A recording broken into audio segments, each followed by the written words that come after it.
So hey, thanks for finding us. As I told you guys last week, we found out about the W not being available about 10 days ago. And so we're grateful for a spot like the Weston to be able to answer phone calls and return them to us, to have availability and to give us a pretty good deal, San Francisco standards anyway. So we are here. Hey, a couple things before we get into part 3 of the Give Me Faith series. Tonight is 6 p.m., Leaders Advance. You can see in your program there. And I want to draw all of your attention to it. And if you're a current volunteer or leader here at Epic, or if you're interested in what that would look like, tonight at 6 p.m., we'll be on the UCSF Mission Bay campus. The address is right there in your program. I believe it's 525 Nelson Rising Lane. And so be a part of that. We're not going to have food tonight, provided you can bring your own food. We can't eat it there, but it's on you.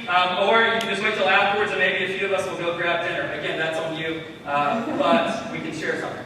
So that's tonight, 6 p.m., Mission Bay campus. If you came to the Epic 101 we had back April 3rd, it's that same room. And so if you weren't there, look it up online. You can take the T-line down. You can drive down there, lots of parking, at least on a Sunday. It's pretty cheap, if not free. And then we will be there 6 o'clock to about 7:15 maybe. And then maybe we'll grab some food after that if I have any takers. Otherwise, I'll be going home to make a sandwich.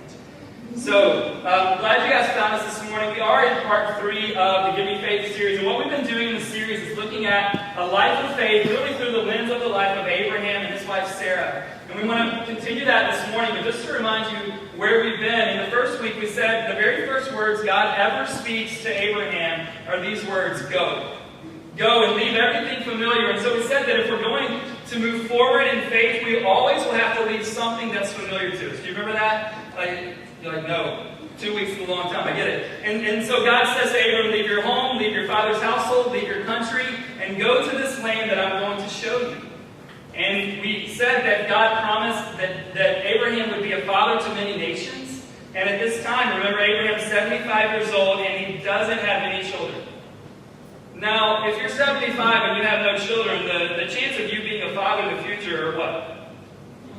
We would say none, but got a couple stories here in the Bible we can break out. And so the chance of him being a father is really slim. And so last week we talked about the fact that he's 86 now, his wife's 76. His wife doesn't believe that God's going to provide a child for them. And so she gets her servant Hagar and gives her servant to her husband. Ladies, that's always a bad idea. Men, that's always a bad idea. Even if your wife says go for it, don't. With me? You can quote your pastor right now. Even if you have the opportunity. And so his wife's saying to him, it's already a compromising situation when he's tempted perhaps with a servant, but when your wife says to you, hey, here's my servant, enjoy it, that's a bad day. Just remember that. That always ends bad. And so that's what happens. And then you know that the child Ishmael comes out of Hagar, and Sarah's not excited. She has a lot of regrets. Because we said last week that impatience and unbelief are a deadly combination. Right? When we can't wait on what God wants to do and we take things into our own hands, most of the regrets that you and I live with in our lives, when we look back, it usually has something to do with impatience and unbelief and taking things into our own hands. Maybe things work out well for you, but they don't for me, and they didn't for Sarah, they did for Abraham. And today, I want to catch you up. We're going to be in Genesis chapter 18 this morning as we continue the story. If you need a Bible, we'd love to give you one. If you need to borrow one, so just raise your hand. Diana will get you guys hooked up. We have one in the front row, some back there. If you guys need a Bible, just keep your hand up. You can borrow this one, give it back. You can keep it if you don't have one, or you're just looking for a new one. It's all you right there. We've got one in the front row. Genesis chapter 18, we'll start in verse 9. And I want to catch us up from where we were last week to what's going on now. A couple things have happened. God has changed Sarah's name to Sarah, and He's changed Abram's name to Abraham. And so their name has been changed between where we were last week and where we are this morning. Their names have been changed. And what's going on in the conversation we're about to experience between really God and Abraham is interesting. It says that there are 3 people that approach Abraham, and just from all accounts, it looks like it's God and then probably 2 angels. Okay? So when you see the pronoun they, it's God and 2 angels most likely. And so there's 3 people that approach him, and you'll see God speaking to Abraham. And remember, as we've said the last 2 weeks, when God begins a new conversation with Abraham, it's very interesting what God says to him from the very beginning. So in Genesis, that's in the first book of your Bible there, if you were given one of those, or if you have another Bible. Chapter 18, verse 9 through 15, it says this. They, so that's probably God and his two angels, they said to him, "Where is Sarah, your wife?" So he's outside the tent, and he said, "She is in the tent." The Lord said, "I will surely return to you about this time next year, and Sarah, your wife, shall have a son." So God's finally given them an actual date. And Sarah was listening at the tent door behind him. Now Abraham and Sarah were old, advanced in years. The way of women had ceased to be with Sarah. So Sarah laughed to herself, saying, "After I am worn out and my Lord is old, shall I have pleasure?"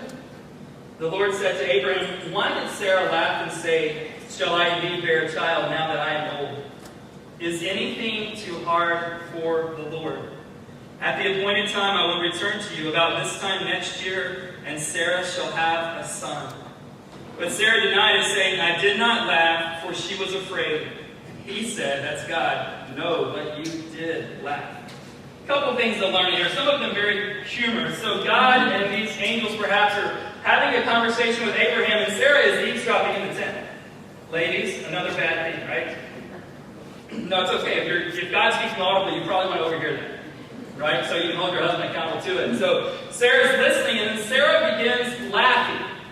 She begins laughing because she's like, how in the world, now that my Lord, she's talking about Abraham, did you see what she used to describe her husband? Now that my Lord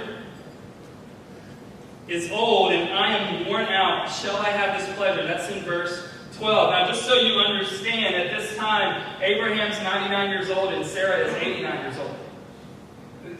Good reason to doubt, right? Good reason, and you see in the text it says that the way of women really was beyond her, right? The way of being pregnant, of having a child, of delivering a baby was beyond her, and that makes sense to us, right? Even with all the great medical advances in our day and age, that would scare me a little bit if my grandmother was like, "Hey, I'm pregnant." That would be bizarre, to say the least. God, I understand the impossible, but that's what's going on here. So Sarah, she just laughs. Right? You've been in those conversations where somebody's talking about something and it seems so outlandish. There is no response besides that, right? I was in my 20s when Shauna told me we were pregnant with our first, and all I could do was laugh. Like, man, God, that's hilarious. Be a father. And there are those conversations, and people say them, or you overhear things, and all you can do is laugh. Like, you're going to what? You're going to quit your job? You're going to try to reconcile that relationship? What? That's impossible. And that's what Sarah's doing here. She's laughing because she thinks it's absolutely, and perhaps for good reason, she has to believe that it's absolutely impossible. Well, God hears her laughing. Now, here's what we don't know. Did God hear her laughing from the tent because she was laughing so loud, or because he's God? I don't know. Right? Like, was she laughing so loud God heard her because he was physically there, or is it one of those God heard her because he kind of hears everything? I don't know. But God hears her laughing and says to her, "Why did you laugh?" Skip to verse 15. She is very bold here. Speaking of the list of things not to do, verse 15 would be part of it. Don't lie to God's face. Alright? You see what she says in verse 15? She denied it, saying, "I did not laugh." And God's like, "No, but you did." I did not laugh, no, but you did. Now, what I want to do in the context of this story, I want to spend the bulk of our time focusing on a question that's asked by God in verse 14. This is where I really want to spend the rest of our time. The question is this. God says to her, "Is anything too hard for the Lord?" Is anything too hard for the Lord? Here's why I want to focus the rest of the message on this question. Because how you answer this question will not determine if anything's too hard for the Lord. But how you answer this question, is anything too hard for the Lord? Here's what it will dictate for your life. It will determine what your prayers are like, or if they exist at all. It will determine the amount of faith you're willing to exhibit in your life by how you answer this question. Is anything too hard for the Lord? It will determine how big or small your dreams are. It will determine what you're willing to pursue with your life. It will also determine what we collectively think is possible for our church. How we answer this question will determine and dictate all of those things that I just mentioned. God is saying to Sarah, do you really think that I can't do what I said I would do? Right? It's kind of like God, you know the situations where someone's doubting you and it kind of causes you to rise up a little bit? Right? So someone at the office tells you can't get that done. What are you going to do? What are you going to spend the next 24 hours doing nonstop? Proving them wrong, right? That's what we do. And that's not a good ploy with your spouse again or your kids. You don't want them going after you. Right? You don't want your kids determined to prove you wrong. But God says to her, is anything too hard for the Lord? And the reason this question dictates all of this is because as I reflect on men and women, and even boys and girls in the pages of our Bibles, when I think about my own experiences, the wins and the losses, when I think about people in the contemporary world who have seen God do incredible things, here's the deal. They spent lives pursuing things that were not too hard for God, but things that were too hard for them. The reason that you love the story of Noah is because he's willing to trust a God to allow him to do something that seems impossible. The reason why you tell your kids, hopefully, the story of Moses, and you love the story, because Moses has a speech impediment, and God calls him to lead 2 million people. He can't accomplish that on his own. The reason that Nehemiah rebuilds the wall in Jerusalem in less than 60 days is because he's assuming something, he's pursuing something that's too hard for him, but not too hard for God. So here's a statement I want you to get.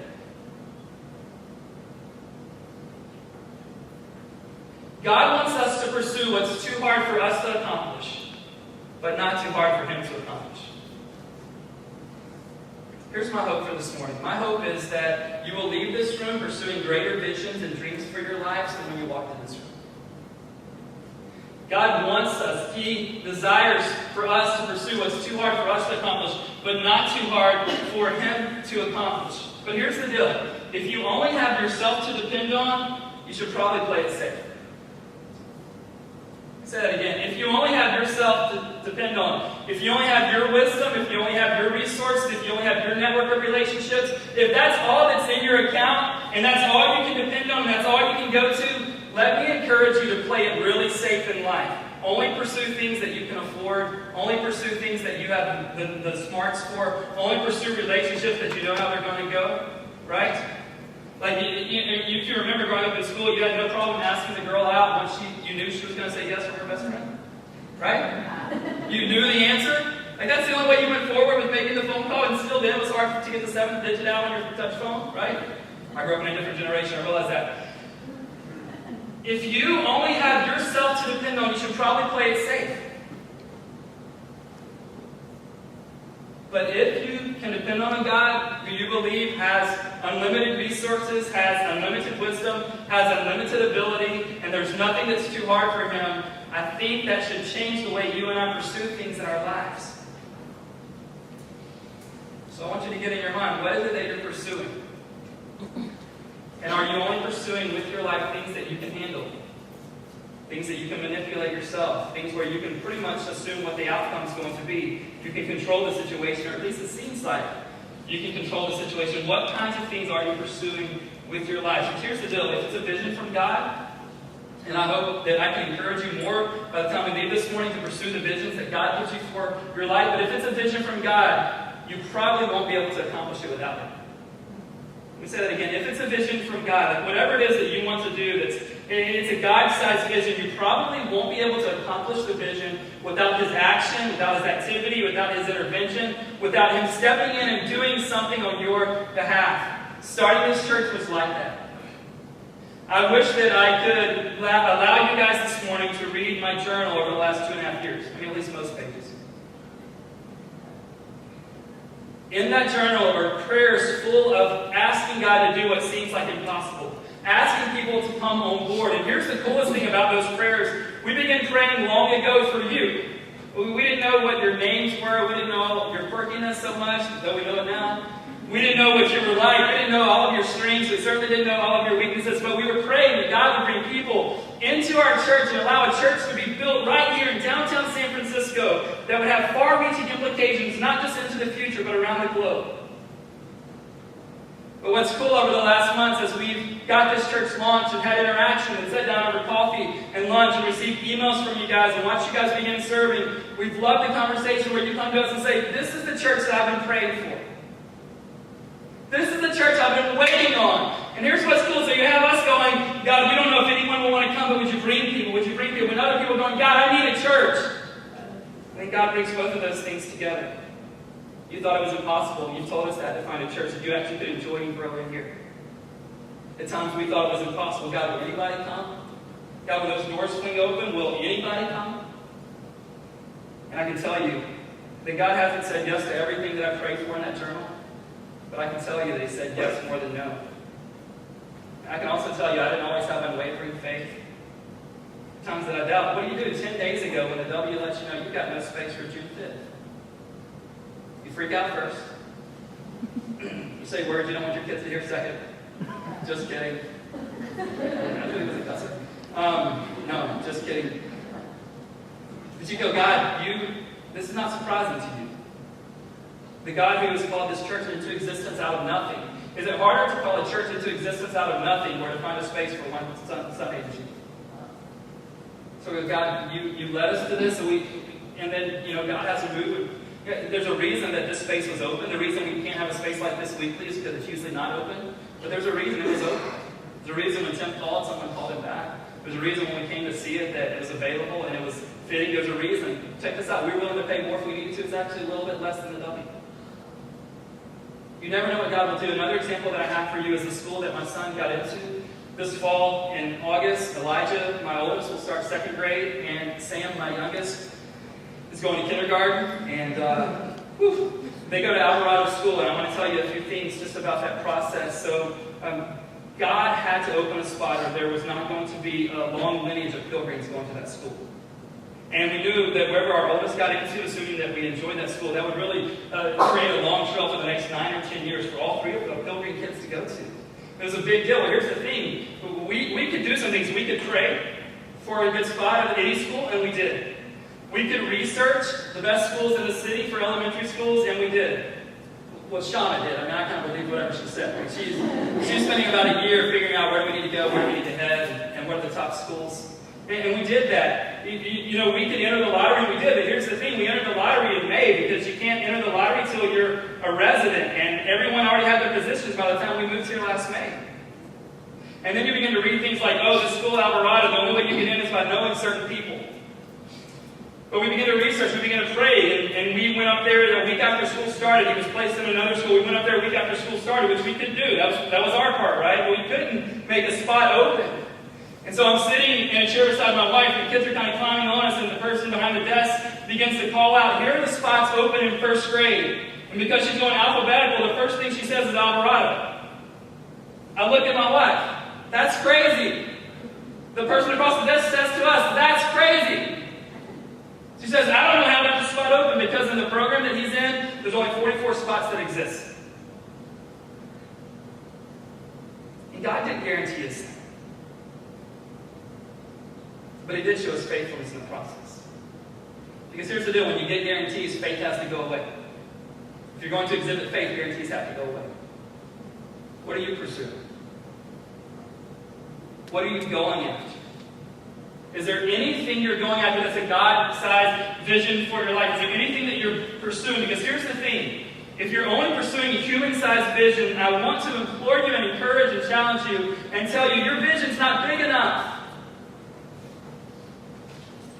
If you can dictate how it's going to finish and you know that you can control the situation, you're not going after anything that's demanding great faith, and you're not going after anything that's a God-sized vision. If you have to take credit for the good in your life, then you can only pursue human-sized visions. Let me be real clear. If you're the person in the room, and we all struggle with this, there's ego in every single one of us, right? And if you say no, that'll kind of be egotistical as well. There's ego inside of every one of us. But if in your life it has to be about you, and on the back end of everything that happens, the activity in your life, the credit has to be you, you have to be the one standing on the stage, you have to be the one front and center, then you will only be able to pursue things that are human-sized visions for your life. And haven't we done that long enough? I'm bored with that. Like, let's go start a church in San Francisco. That doesn't sound boring. I'm done with that. I want to be done with that. Now, do you think when God gives Abraham and Sarah this son, do you think they're going to stand on the stage and go, man, we are so fervent? Do you think they're going to go, we finally, and look what we did. It took a while, but we are awesome. Let's become reality. Chapter 21, 1 through 7. I just want these words to stand on their own. So I'm not going to have many comments, but I want you just to imagine, what do they take credit for this son? And again, don't get out of your mind what it's like to have a father who's 100 for the first time who's 100 and a mom who's 90. It's got to be weird for the kid, right? I mean, and they're getting the discount at the Denny's, but... So, verse 1 through 7. The Lord visited Sarah as he had said. Huge right there. Before we go any further, God does what he said he's going to do. The Lord visited Sarah as he had said, and the Lord did to Sarah as he had promised. And Sarah conceived and bore Abraham a son in his old age at the time of which God had spoken to him. Abraham called the name of his son who was born to him, whom Sarah bore him, Isaac. And Abraham circumcised his son Isaac when he was 8 days old, as God had commanded him. Abraham was 100 years old when his son Isaac was born to him. And Sarah said, here comes this laughter piece again, but I think it's a different bent to it. And Sarah said, God has made laughter for me. Everyone who hears will laugh over me. And she said, who would have said to Abraham that Sarah would nurse children? Yet I have borne him a son in his old age. What a moment. I mean, the process is usually where we spend the time pursuing the vision, but is there anything that compares to the moment when a vision becomes a reality? And I'll never forget February 13th this year, the day that our church launched. Lots of great moments leading up to him, but there was nothing quite like standing on the stage at 11 o'clock, seeing the room at the W filled with people. Nothing like it. Nothing like knowing that today, though we pursue this, we're praying for this, we're constantly trying to add leaders to our church, but knowing today that there are 75 people who are active leaders at our church. Nothing like realizing that as we send emails out going, man, there are 75 people that are going to serve sometime this month. You know, it took 29 or 30 people to pull off just this morning. And we didn't have to go find other people to do it. People rising up, seeing the vision become a reality. There's nothing quite like the moment the vision becomes a reality. But for Abraham and Sarah, do you think that they were going around the rest of their lives going, man, check out what we did. Check out little Isaac. Aren't we good? No, they would forever tell this story. And as they forever told this story, God would forever get glory because there's no way they can go look at us. And if you really want to live in the sweet spot of what God created, I think this life to be about, then be willing to pursue things that are too hard for you, but not too hard for Him. Now, before you go, does this apply to every one of us in the room, or is this just for the super Christians? I don't know what that is, first of all. I know I'm not the lips, but I don't know what it is. At the heart of Christianity really is this message, isn't it? At the heart of Christianity, the thing that really separates us is that we had a God who came and did what was too hard for us to do, but not too hard for Him. In every other religion, you've got to get it right. It's really, really hard. You've got to own up to it. You've got to make it happen. You've got to be good enough. You've got to stay away from bad things. You've got to do whatever it calls for. And then you find out in the end, did you do enough? It was hard, but could you accomplish it? Did you finish it? But at the heart of Christianity seems to be that God does the hardest thing.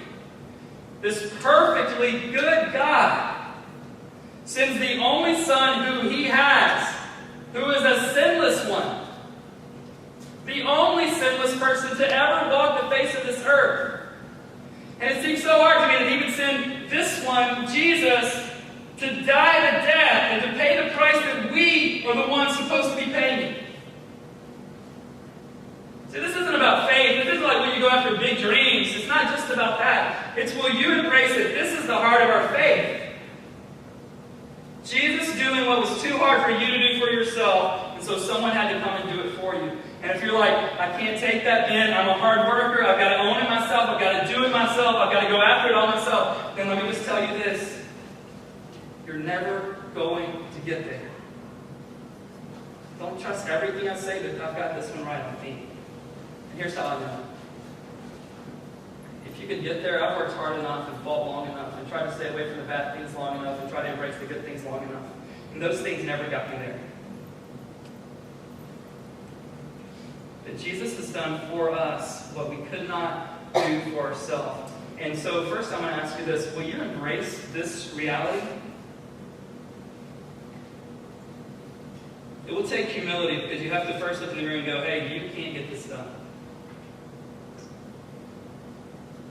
You don't have to get it done. It has been done for you.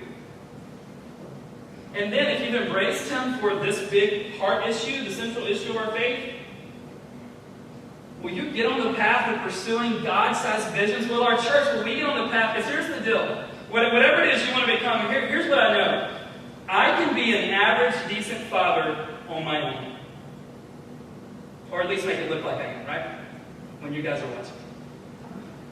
I can do average or status quo dad on my own. I got that. Spend a little time with them. Feed them. Change them. But I can't become a godly father unless God does something in me that's too hard for me to do by myself. Every one of you in this room, you can go get a job that you're qualified for. You're like, Ben, I haven't found that one yet. Every one of us can get jobs that we're qualified for, but it's going to take God moving on our behalf if we're going to pursue something that we're not quite qualified for, or we don't quite have the years of experience. It's going to take us getting before a person. God may do that and put us in front of someone. It's going to take, maybe it's never going to take lying on your resume. Okay, let's get that one. But it's going to take God doing something. If you're not qualified, there's some way God's got to move you to the front of the line. It'll be through a relationship. It'll be through a certain skill set you have. Or, man, you'll run into someone when you're sitting at a Giants game. Who knows? Same is true for our church. I think we can be a status quo church on our own. I really do. Brad knows a few chords. I'm reading good joke books. Not really good, but we've got great equipment. I think we can do status quo on our own. But if we want to be a church that impacts people in this life and for eternity, it's going to take the intervention of God.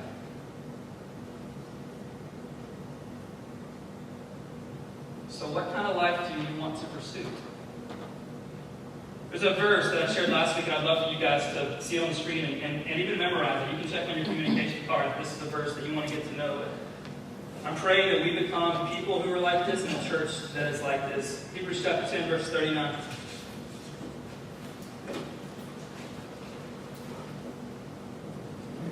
But we are not of those who shrink back and are destroyed, but of those who have faith and preserve their souls. Isn't that cool that faith is actually a way to soul preservation? Because here's the deal. Though it's scary and it's challenging and it's too hard for us, it makes us feel a little more alive when we're pursuing things that are impossible to us. Again, my prayer for you this morning is that you will leave with a bigger vision for your life than you came in here with this morning. We are not of those who shrink back. We're not going to go for what's easy. We're not going to step back. When we come to the line where God wants to push us into the future, we're not going to step back and go, well, we just can't afford it. Think about the prayers that you're praying. If you're praying any prayers for your life, for your work, for your relationships, for your family, for our church, are they prayers that we can probably do on our own?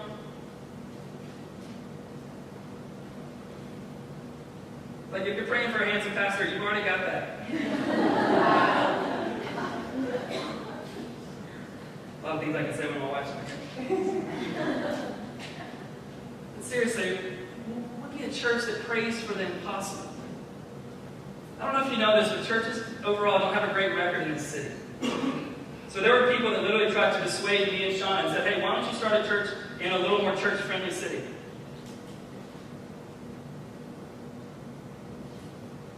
But if God answers the prayers that you're praying, will you be able to get credit for them, or will only He be able to get credit for them? What kind of prayers are you praying? What kind of visions are you pursuing? How big are your dreams? Here's what I would like to say. I've kind of made this a mantra, different places where I've been able to speak. But if God doesn't have to act for your dreams to come true, then your dreams are too small. If God doesn't have to act, if He doesn't have to move, if He doesn't have to get involved, and your dreams can still flourish and they can still become true, then your dreams are too small. I'm praying that you and I will embrace God. There's nothing like the adventure of faith with Him. This is where our faith begins, and this is where He wants to continually move it to. Do you need to embrace Him this morning just for that first question that we talked about a second ago? Like, have you recognized that God's done for me in Jesus, in his life and death and resurrection, what I could not produce on my own? And if you have embraced that, is it time to take a new step of faith? Is it time to go, okay, status quo is done. One of the mantras we have as a church is that we want to continually aim to reject the status quo. I want that for your life too. Would you guys pray with me this morning?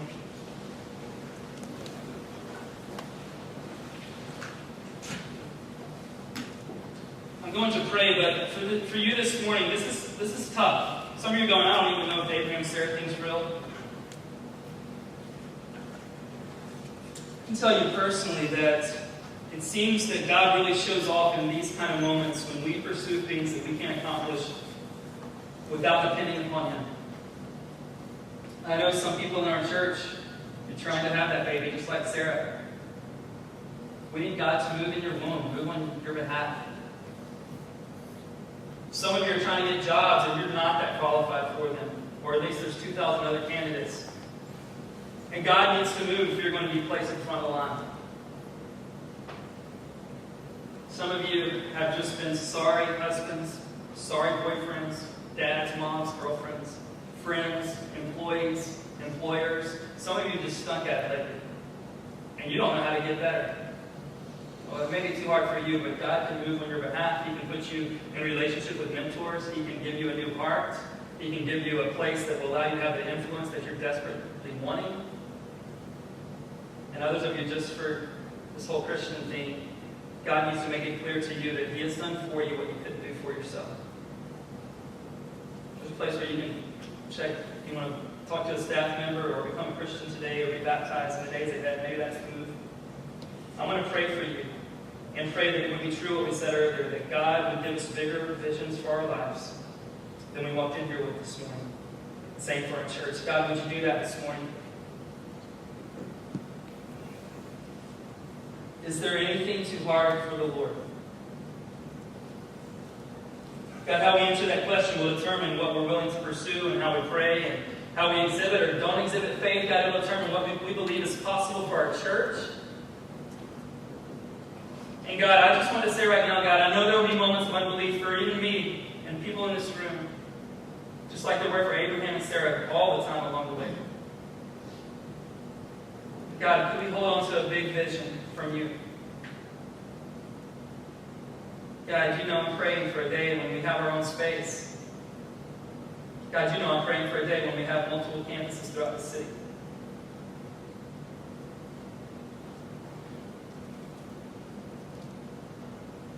God, I'm praying for those men and women who are married, who want to have babies. God, I'm praying for those people who are looking for jobs and others looking to quit jobs. God, I'm praying for the people in this room who really haven't been a great friend or husband or wife or any of those things. God, I'm praying that they would be willing to trust that you can make them what they can't make themselves. God, partly, like we sang earlier, we need to surrender. Even our effort needs to be surrendered. God, would you do for us? God, would you set us on a path where we're living a life where literally, if you don't do it, then it doesn't happen, it doesn't get done. God, we realize our part is to be faithful, is to be obedient, is to seek you. But God, we realize your part is to do what we can't do for ourselves. God, would you do that for many of us and for us collectively as a church? In Jesus' name.